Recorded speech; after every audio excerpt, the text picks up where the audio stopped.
Good morning, everyone. Today we are looking at the name of God, Jehovah Rapha, Jehovah Rohi. The Hebrew meaning being to heal or to cure. We'll spend a few sessions doing this and delving into this name.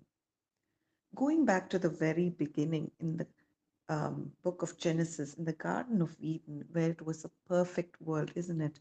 Where Adam and Eve, we learned, were in direct communication with God and fellowship with Him until sin came into the picture and broke the cycle. Death, suffering, disease were a result of a fallen world. We know all this.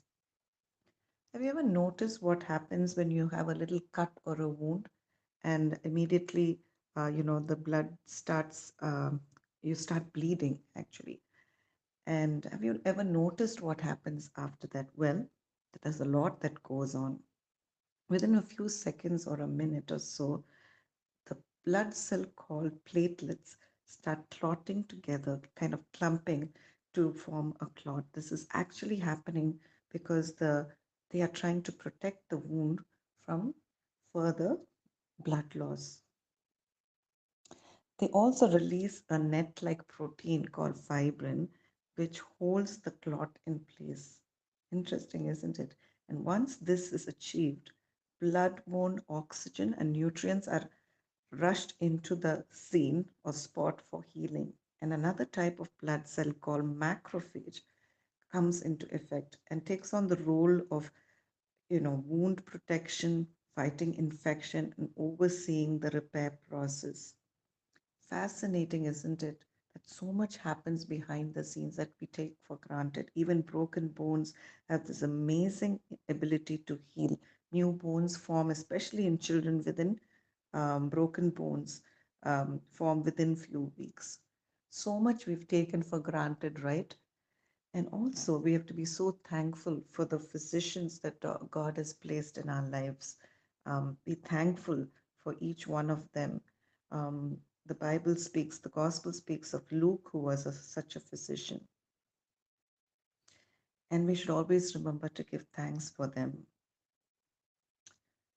This sign that hangs in the entrance of a family run hospital that I know of reads like this: We treat, God heals. This is such a profound statement and every bit true.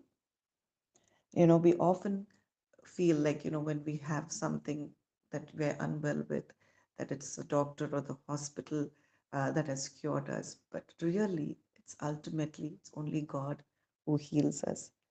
But we never take notice of this until God allows a situation in our lives where, we've sought all kind of treatment and the best doctors and the healing hasn't come. And that's when we stop and God hits the pause button in our lives to realize that He is the only one who can actually heal, Jehovah Rapha. I want to um, share such an incident in my life where I was struggling as a young married woman to have a child and went through years and years of treatment, um, but in vain, sought the best doctors in hospitals around the world in different countries. And no matter what we did, I could not get pregnant. And I think sometimes that's the time it's not like that I didn't pray throughout this whole process. I kept asking God, to give me a child. And but it was also a time when I realized, because every year that went by, I found, the doctors telling me that it was probably next to impossible for me to have to get pregnant. And that's when I knew, I really needed a miracle. And the miracle did happen, but it happened at a time when I had abandoned all treatment for more than a year or so, and my three babies, my three miracles happened. So it was a clear indication that it was a divine intervention, a healing that came directly from God, and a miracle. I wrote this article, Barren to Blessed, relating to my journey. And what I noticed was God was not just addressing the barrenness of my womb, but also my spiritual barrenness. A parallel journey was happening. It was a journey through the wilderness and into the promised land. The first time God addresses himself as Jehovah Rapha is when the Israelites had just come out of a big miracle of the parting of the Red Sea, and Moses had taken them through the wilderness. But within a very short period of time, they within a few days ran out of water. In Exodus chapter 15, 25, 26, we realized that the water that they came to was very bitter. The river, it was called Mara, meaning bitter, and they complained and complained and didn't, trust God, that He would, a God who had brought them out of such a big miracle, like the parting of the Red Sea, would provide for them. And He did provide for them. And that's the, part where He doesn't just show something that's physical, like turning bitter water into sweet water, like Moses throws a piece of wood into the water and it becomes um, immediately sweet. But he's also addressing their spiritual barrenness where they were, not able to trust God even after such a big miracle. So this is where he says, I am Jehovah Rapha, a God who heals. He doesn't take care of your physical needs, but also the spiritual needs. And throughout, you see how God's protection was over the Israelites. He provided for them, protected them with the pillar of cloud during the day to protect them from the harsh sun, and then in the night with a pillar of light for his protection.